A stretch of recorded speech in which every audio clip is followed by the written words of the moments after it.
Ever notice how many things we see every day are like combinations of basic shapes? Yeah, Like, definitely. you see a truck going down the highway and it's carrying one of those big cylindrical tanks, but then the ends are rounded. Right. Or even something simple like a test tube, which is a cylinder, Mm. but then it's got that rounded bottom. So, like, how would you even, I don't know, figure out how much stuff you could fit in there or how much paint you'd need to cover it? It's funny how those little things can really make you think.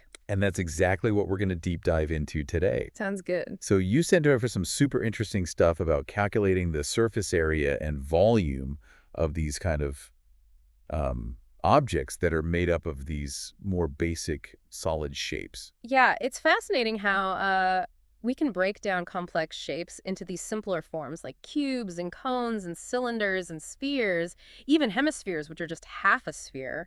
And then by understanding those basic building blocks, we can figure out the properties of these more intricate objects. Exactly. And the material you shared seems like it's probably from a textbook or something, right? Yeah, it looks like a pretty structured approach to understanding this. So it's got like explanations and formulas and even examples and exercises. Right. It seems to lay it all out pretty systematically. So today we're going to try to like really extract those key principles, and we're going to look at how to actually calculate the surface area and volume of these combined solids. We want to make it really clear for everyone. Absolutely. Let's break it down. So let's start with surface area. Okay, good place to start. Now, one of the first things I noticed that the material emphasizes, and I thought this was really interesting, is that when you've got these solids that are joined together, you can't just add up the surface areas of the individual pieces. You're absolutely right, and that's a really common misconception. It seems intuitive, but when you join two solids, you're actually losing some of that original surface area where they connect. Ooh, okay. Think about it. The surfaces that touch each other essentially become internal to the new combined object. Yeah, I see what you mean. So the real key is to focus on the curved surface areas of the individual parts that are still exposed to the outside. So, like, if we go back to that example of the truck with the tank, we've got the curved part of the cylinder and then the curved outer surfaces of those hemispherical ends. Exactly. And those flat circular ends of the cylinder, well, they're sandwiched between the cylinder and the hemisphere, so they're no longer part of the external surface. Right, they're like hidden inside. And to illustrate this even further, the source uses a simple example. A toy that's made of a cone with a hemisphere stuck on top. Like a little ice cream cone toy. Exactly. And the key point here is that for the hemisphere and the cone to fit perfectly, the base radius of the cone has to be the same as the radius of the hemisphere. So you've got that nice, smooth, continuous surface. And the total surface area of that toy would just be the curved surface area of the hemisphere plus the curved surface area of the cone. Exactly. And again, it's important to remember that we're not including the flat circular face of the cone or the flat circular face of the hemisphere. Those are gone. They're internal now. Okay, now the source gets into some really practical examples, and the first one is about Rashid's spinning top. Oh, yeah, the one shaped like a cone with a hemisphere on top. Right. It says the total height of the top is 5 centimeters, and the diameter is 3.5 centimeters. So if we think about it, the diameter is 3.5, which means the radius of both the hemisphere and the base of the cone is half of that, so 1.75 centimeters. And the total height is 5 centimeters. Now remember, the height of a hemisphere is the same as its radius, so that's also 1.75 centimeters, which means the height of just the cone part is 5 minus 1.75, which gives us 3.25 centimeters. Okay, that makes sense.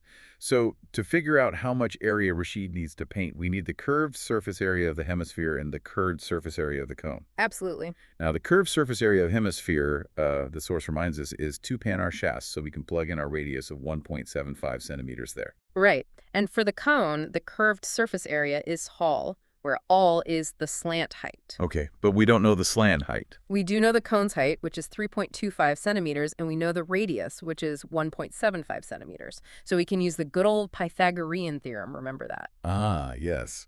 A plus B equals C. Exactly. So in this case, the slant height all is the hypotenuse of that right triangle. So all is equal to all plus all. So the square root of 1.75 BO plus 3.25 busy height gives us the slant height, which is approximately What does the source say? 3.7 centimeters. Right, about 3.7 centimeter. So the curved surface area of the cone is approximately times 1.75 times 3.7. And if we add that to the curved surface area of the hemisphere, which is 2 times 1.75 centimeters, we get the total area that Rashid needs to paint. And the source calculates that to be around 39.6 square centimeters. Now, one really important thing to remember here is that this total surface area is not simply the sum of the total surface areas of the cone and hemisphere if they were separate. Because if they were separate, you'd be including the area of the cone's base, and the flat top of the hemisphere, which we've already established, are no longer external surfaces. Exactly. They've become internal, so they don't count towards the overall surface area of the combined object. Okay, that makes sense. The next example they give is a decorative block, and this one's a little different. Yeah, this one's a cube with a hemisphere stuck right on top of it. So the cube has edges of 5 centimeters each, and the hemisphere on top has a diameter of 4.2 centimeters, so its radius is 2.1 centimeters. Right. Now imagine the top face of the cube. It's a square. When you place the hemisphere on top, the circular base of that hemisphere covers up a portion of that square. So that part of the square is no longer part of the exposed surface. Exactly. So to find the total surface area of this block, we start with the total surface area of the cube. Which is 6 times the area of one of its sides. So 6 times 5 fevenners, which is 150 square centimeters. But then we need to subtract the area of that circle that's covered by the hemisphere's base. Which is ter, where ours is 2.1 centimeters. But here's the thing. We've also added the curved surface area of the hemisphere on top of that. Oh, I see. So the total surface area of the block is the total surface area of the cube minus the base area of the hemisphere plus the curved surface area of the hemisphere. Which the source nicely summarizes as 150 plus 4. Right. And that calculates to approximately 163.86 square centimeters. You can think of it like we're removing a flat circle and replacing it with a curved dome. Okay, I like that visual. Next up, we've got a wooden toy rocket. And this one's shaped like a cone on top of a cylinder. And to make it even more interesting, they're painting different parts in different colors. So the whole rocket is 26 centimeters tall.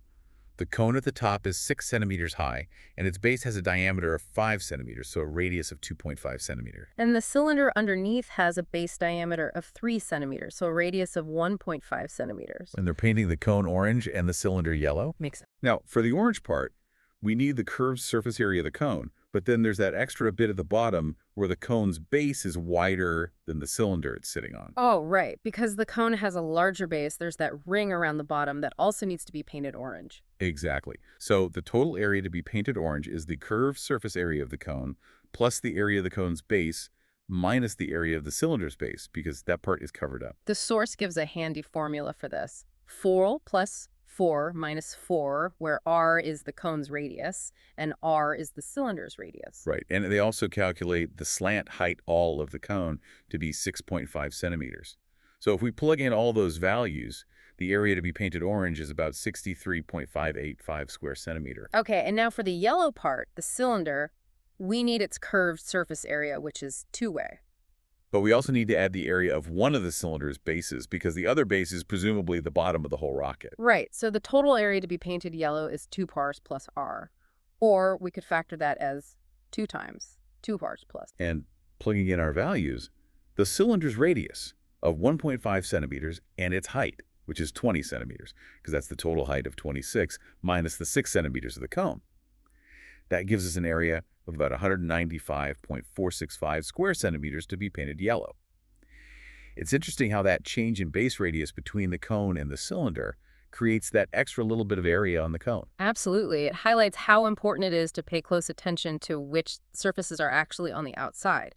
Now, the last surface area example is Mayank's bird bath. This one's a cylinder with a hemispherical, depression at the top. A bowl shape carved out of it. Yeah, exactly. So the cylinder is 1.45 meters tall, or 145 centimeters, and it has a radius of 30 centimeters. So to find the total surface area, we need to consider the curved surface of the cylinder and the curved surface of that hemispherical hollow. So it would be the curved surface area of the cylinder, which is 2 fart, plus the curved surface area of the hemisphere, which is 2 car. Right. And if we combine those terms, we get 2 4 times h plus r. And that calculates to a total surface area of 33,000 square centimeters, or 3.3 square meters. Quite a large surface area. Then the source briefly mentions exercise 12.1, which is basically just a bunch of different combinations of shapes. It's like a whole playground of combined solids. Yeah, they've got like cubes stuck together, a hemisphere with a cylinder on top, a cone on a hemisphere cut out from a cube, even things like capsules, which are basically a cylinder with two hemispheres on the ends, and tents, which are like a cylinder with a cone on top. It Yeah. really shows you how many different ways you can put these basic shapes together. And it reinforces the idea that no matter what the combination is, the key is to identify the surfaces that make up the exterior of the combined object. Okay, so now let's move on to volume. All right, volume. Now, I feel like the rules for volume are a little bit different, maybe a little more straightforward. Yeah, in some ways it's much simpler. The fundamental principle is that when you combine two or more solids, the total volume of that new object is just the sum of the volumes of each of the individual pieces.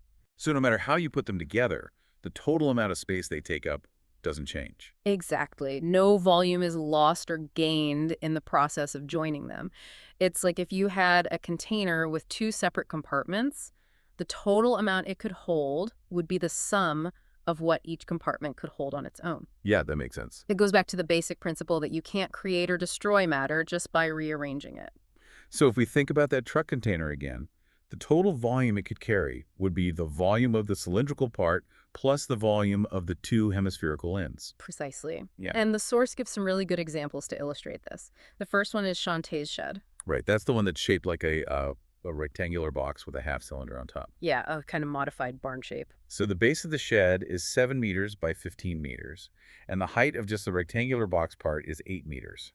Then the half cylinder on top has a diameter of 7 meters, so a radius of 3.5 meters, and a length, which is the same as the length of the box part, of 15 meters. So, to calculate the total volume of air inside the shed, we first need to find the volume of the rectangular box.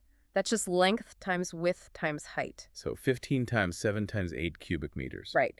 And then we need to add the volume of that half cylinder on top. The volume of a full cylinder is, so the volume of a half cylinder is simply half of that half cylinder. And in this case, our radius is 3.5 meters, and our height, or length in this case, is 15 meters. Exactly. So if we plug all those values in, the source gives us a total volume of air inside the shed of 1,128.75 cubic meters. Wow, that's a lot of air.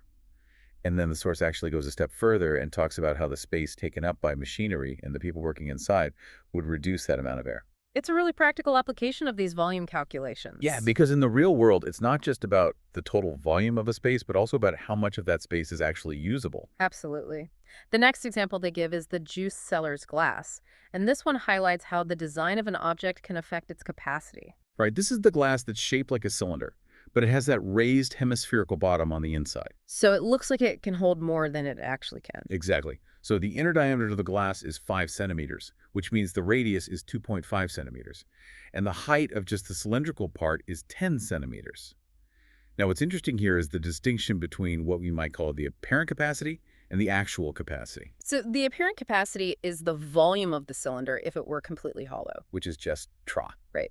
So with our radius of 2.5 centimeters and our height of 10 centimeters, the apparent capacity is 196.25 cubic centimeters. But the actual amount of juice it can hold is less because of that raised hemisphere at the bottom.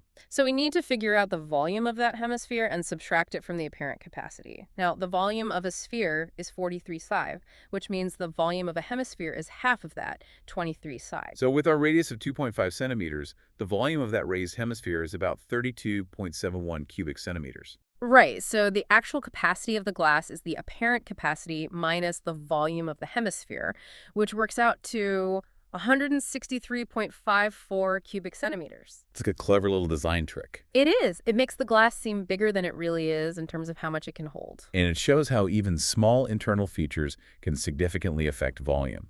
Now, the last example they give is a solid toy, and this was shaped like a hemisphere with a cone on top. A classic shape. So the cone has a height of 2 centimeters and a base diameter of 4 centimeters, which means the radius is 2 centimeters. And it's placed on top of a hemisphere that also has a radius of 2 centimeters. So to find the total volume of this toy, we simply add the volume of the cone to the volume of the hemisphere. The volume of a cone is 13 troy, and the volume of atmosphere is 23 bar. And if we plug in our values, a radius of 2 centimeters and a cone height of 2 centimeters, we get a total volume of 25.12 cubic centimeters. Okay, so far so good. But then the source introduces this really interesting concept of a cylinder that would perfectly enclose this entire toy. Oh yeah, like a snug-fitting case for it. Exactly. So this cylinder would have the same radius as the hemisphere and the base of the cone, which is 2 centimeters. And its height would be the total height of the toy, which is the radius of the hemisphere plus the height of the cone. So 2 plus 2, which equals 4 centimeters. And then the source calculates the volume of the cylinder and finds the difference between the cylinder's volume and the toy's volume. And guess what?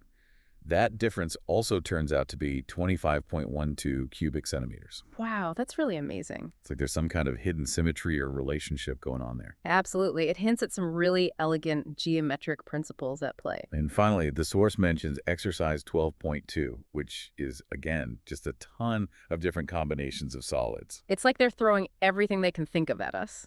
They've got a cone on a hemisphere, a cylinder with cones on both ends, those little gulab jamun sweets that are shaped like cylinders with hemispherical ends, a pen stand that's a cuboid with conical depressions for holding the pens, an inverted cone with spherical lead shots inside, a solid iron pole that's made of 2 cylinders joined together, a cone on a hemisphere that's placed inside a cylinder, and even a spherical glass vessel with a cylindrical neck.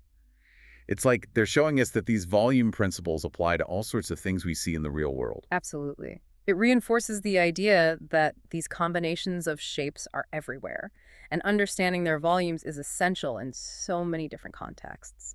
Okay, so to sum everything up, when we're figuring out the surface area of these combined solids, the key is to focus on the exposed surfaces. Remember, the surfaces that touch each other become internal, so they don't count. Right. But when we're dealing with volume, it's much more straightforward. We simply add up the volumes of each individual shape. You've got it. And now you have the tools to tackle a wide variety of these combined shapes. Which makes me wonder, these combinations are everywhere, from buildings to packaging to everyday objects. How much do you think understanding surface area and volume affects things like how efficiently we use materials, the cost of manufacturing things, or even how well-designed things are in terms of their looks and how they function? That's a great question. It makes you really appreciate how much geometry influences the world around us. It really does. And now that you've seen how these basic formulas can be combined, maybe you'll start looking at things a little differently. Like seeing the hidden shapes within everything. Exactly. Maybe you'll even find yourself trying to estimate the surface area or volume of something you see out in the world. It's like a whole new way of seeing things. And hopefully, this deep dive has given you a clearer understanding of how surface area and volume work for these combined solids. It's all about understanding the basic shapes and then figuring out how they fit together. Exactly. Until next time. See you then.